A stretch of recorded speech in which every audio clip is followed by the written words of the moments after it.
Hello बच्चों, आपने chapter 5 तक अपना वर्क कंप्लीट कर लिया होगा। मैंने आप लोगों को सबसे पहले वीडियो में बताया था, चैप्टर फर्स्ट जब मैं स्टार्ट कर रही थी तब, कि आपके बुक को 4 पार्ट में डिवाइड किया गया है।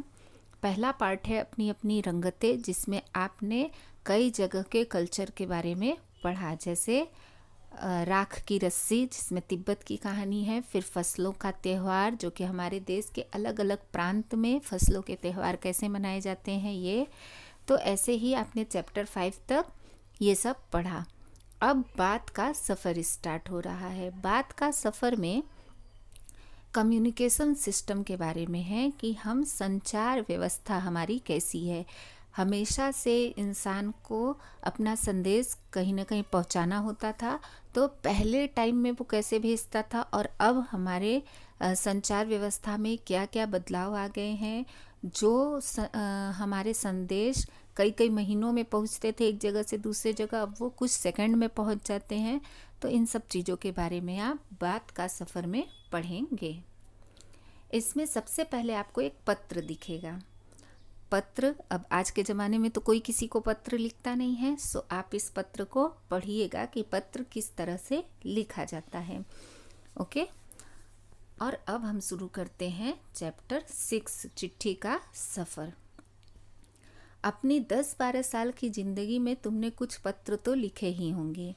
वे पत्र अपने सही पते और समय पर किस तरह पहुँचे होंगे, यह बहुत सी बातों पर निर्भर करता है, जैसे कि चिट्ठी किस स्थान से किस स्थान पर भेजी जा रही है, संदेश पहुंचाने की कितनी जल्दी है, तुमने पूरा और ठीक पता लिखा है कि नहीं, तुमने उस पर डाक टिकट लगाया है कि नहीं, आदि।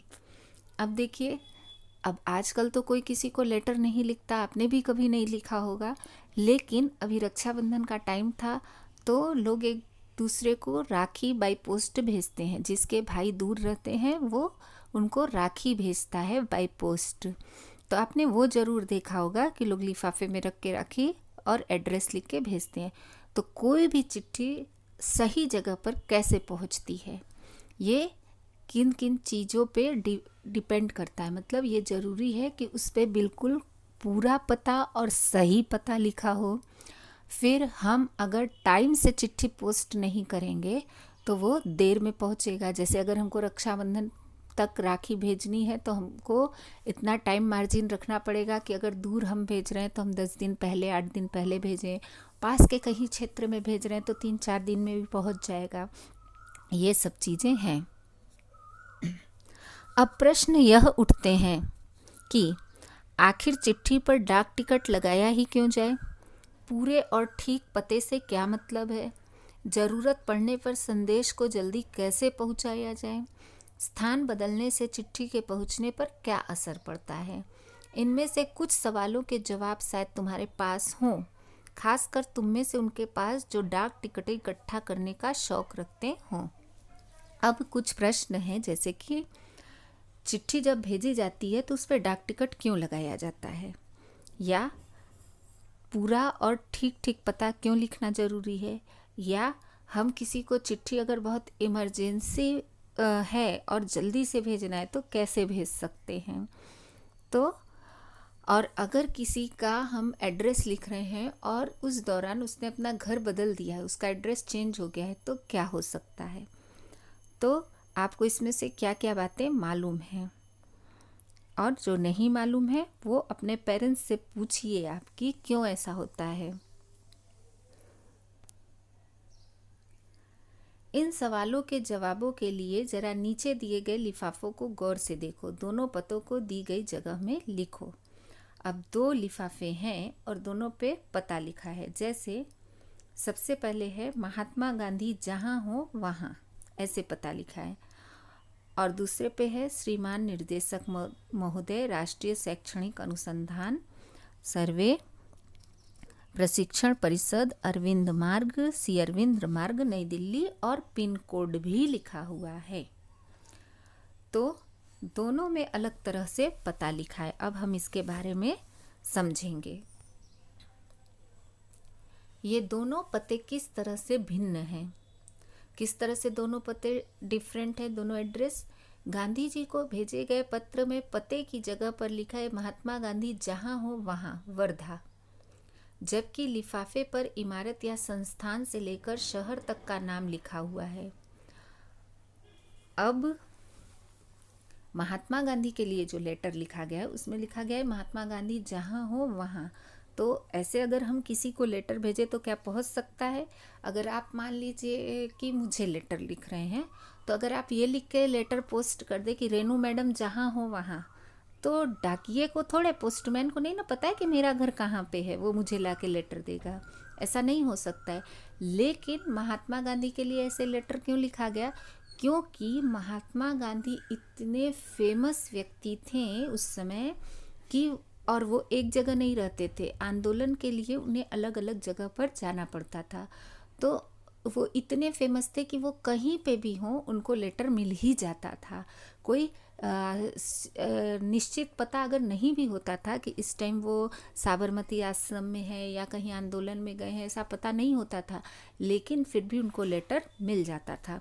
जबकि दूसरे लिफाफे पे पूरा एड्रेस अच्छे से लिखा हुआ है, क्योंकि वो लेटर बिल्कुल निश्चित जगह पे, निश्चित इमारत, निश्चित बिल्डिंग में ही भेजना है। अब आगे है, पते में सबसे छोटी भौगोलिक इकाई से शुरू करके बड़ी की ओर बढ़े हैं। छोटी से बड़ी भौगोलिक इकाई का मतलब यह हुआ कि घर के नंबर के बाद गली मोहल्ले का नाम, फिर गांव, कस्बे, शहर के जिस हिस्से में है उसका नाम, फिर गांव या शहर का नाम। अच्छा, पता भी लिखने का एक तरीका होता है। आपको भौगोलिक इकाई का मतलब होता है जियोग्राफिकल, ठीक है?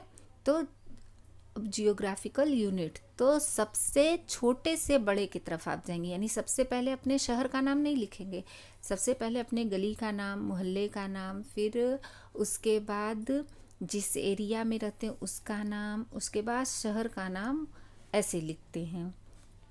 शहर के नाम के बाद लिखे अंक को पिन कोड कहते हैं। हाँ देखिए, मैंने बताया ना पिन कोड लिखा हुआ है, जो नंबर में लिखा होता है 6 डिजिट का, उसे पिन कोड कहते हैं।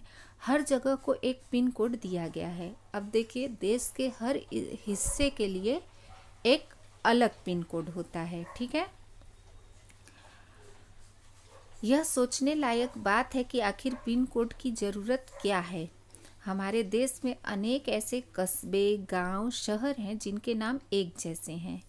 पते के बाद पिन कोड लिखने से गंतव्य स्थान का पता लगाने में डाक छांटने वाले कर्मचारियों को मदद मिलती है और पत्र जल्दी बांटे जा सकते हैं। हाँ देखिए, पिन कोड की ज़रूरत क्यों है? क्योंकि हमारे देश में एक ही नाम के बहुत सारे जगह होते हैं।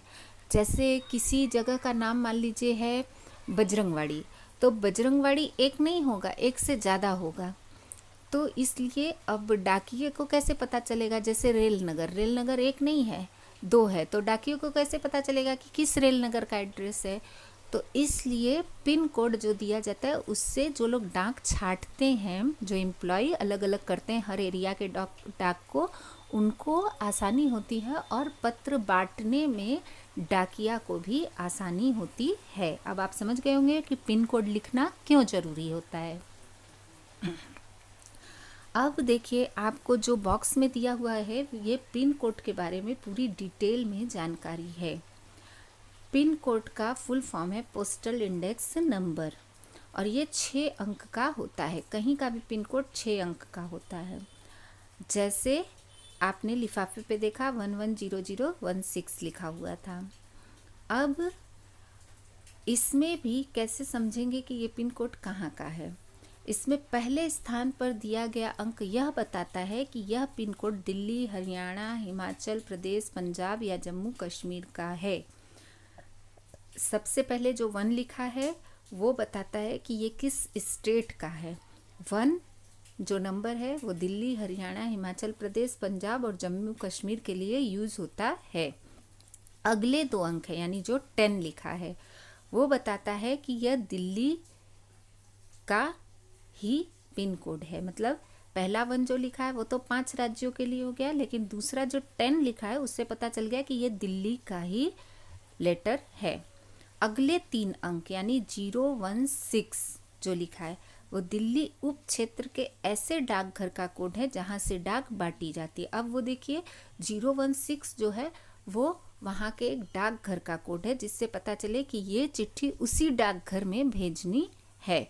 तो इस तरह से आपको समझ में आ गया होगा कि आप जब चिट्ठी पोस्ट करते हैं तो एक ही साथ लोग कितनी जगह के लिए चिट्ठियाँ पोस्ट करते हैं ना। जैसे मान लीजिए मैंने दिल्ली के लिए पोस्ट किया, आपने बॉम्बे के लिए पोस्ट किया, किसी ने हरियाणा के लिए पोस्ट किया। तो जब चिट्ठी छांटी जाती है, उसको अलग अलग किया जाता है, तो कितनी दिक्कत होती होगी, पूरा पता पढ़ना पड़ता होगा ना। तो पूरा एड्रेस न पढ़ के सिर्फ वो पिन कोड पढ़ के पता लगा लेते हैं कि ये कहाँ की चिट्ठी है और उसको अलग करते हैं। इसलिए पिन कोड लिखना ज़रूरी होता है। अब तुम्हारा स्कूल जहाँ पर है उस इलाके का पिन कोड पता करो, ये आपके लिए है। अपने घर के इलाके का पिन कोड नंबर भी पता करो। आपको अपने घर के इलाके का पिन कोड नंबर पता होना चाहिए। पिन कोड की जानकारी डाकघर से प्राप्त की जा सकती है। डाकघरों में टेलीफोन डायरेक्टरी की तरफ पिन कोड डायरेक्टरी भी मिलती है। तुम्हारे इलाके का पिन कोड तो तुम्हारे मोहल्ले में लगे लेटर बॉक्स पर ही लिखा होगा। आप अपने घर के इलाके का पिन कोड अपने पापा से या मम्मी से पूछ के भी पता कर सकते हैं।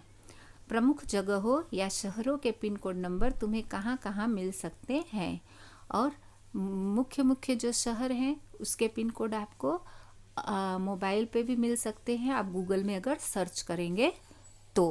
ओके, तो ये बहुत इंटरेस्टिंग है। आप चिट्ठी के बारे में तो बिल्कुल नहीं जानते, इसलिए जब आप ये चैप्टर पढ़ेंगे तो आपको पता चलेगा कि लेटर जो है वो कैसे लिखा जाता है, कैसे भेजा जाता है, ये सब जानकारियाँ आपको मिलेंगी।